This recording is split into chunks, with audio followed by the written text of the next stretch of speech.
Clement of Rome, Letter to the Corinthians Alpha, Episode 15. Passa doxa kai platusmos edothe humin, kai epitelesthe ta gegram menon, ephagen kai epien, kai eplatunthe kai epachunthe, kai epalaktisen, ha agape menos. Clement now continues in this next chapter. He begins with the passa doxa, which are both feminine singular and nominative, as they are the subjects of edothe, as well as platusmos, which is masculine singular nominative. Passa doxa means all glory or respect, and platusmos means a breadth, a wideness, amplitude. It can mean prosperity or extension. The stem plat means a flat place. So all glory and prosperity were given to you. Edothe is the aorist passive of didomi. It's thus built on the sixth principal part, and it's third person singular. So all glory and prosperity were given to you, humin as the indirect object, masculine plural and dative. These are the Corinthians. And there was fulfilled, epitelesthe, that which had been written. Epitelesthe is the aorist passive, another aorist passive, we can tell by the theta eta, of the epsilon contract verb epiteleo, which means to finish, to fulfill, to complete. And thus was fulfilled, epitelesthe, ta gegram menon. Ta gegram menon is a participle with a definite article, making it a substantive. It's neuter, singular, and nominative. It is from the verb grapho, which means to write, and as one can tell by the presence of the reduplication and the lack of a thematic vowel, it is perfect tense.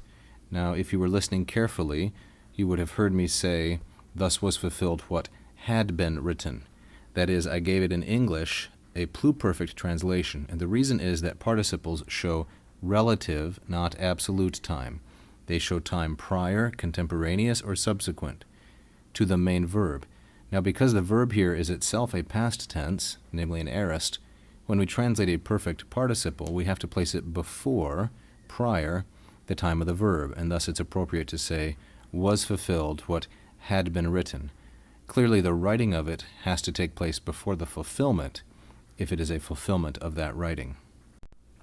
The raised dot here, called a colon, functions as a colon in English. There are then 4 punctuation marks in Greek. There's the period, the comma, the raised dot or colon, and what is referred to as a question mark. It's like an English semicolon.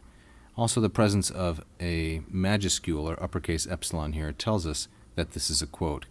It is, in fact, a quotation from Deuteronomy 32, verse 15. And here's the quotation. He ate, ephagen, and he drank. Ephagen and epien are both aorists. They're third singular aorists. The first is a second aorist from the verb estheo, which means, as I said, to eat. And the second one is a second aorist from the verb pino, which means to drink.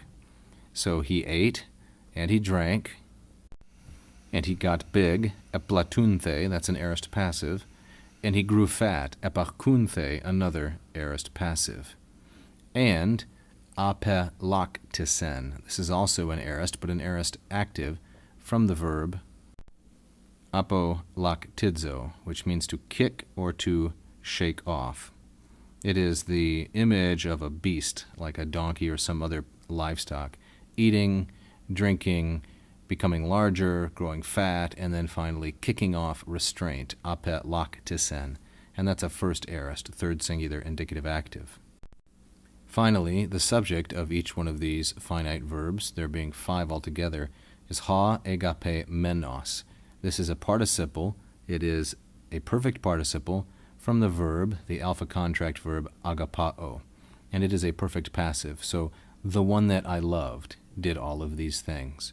Clement is comparing the people of Corinth to this reference from Deuteronomy 32:15, how the people of God have become disobedient from all of their prosperity, passa doxa, and platusmos.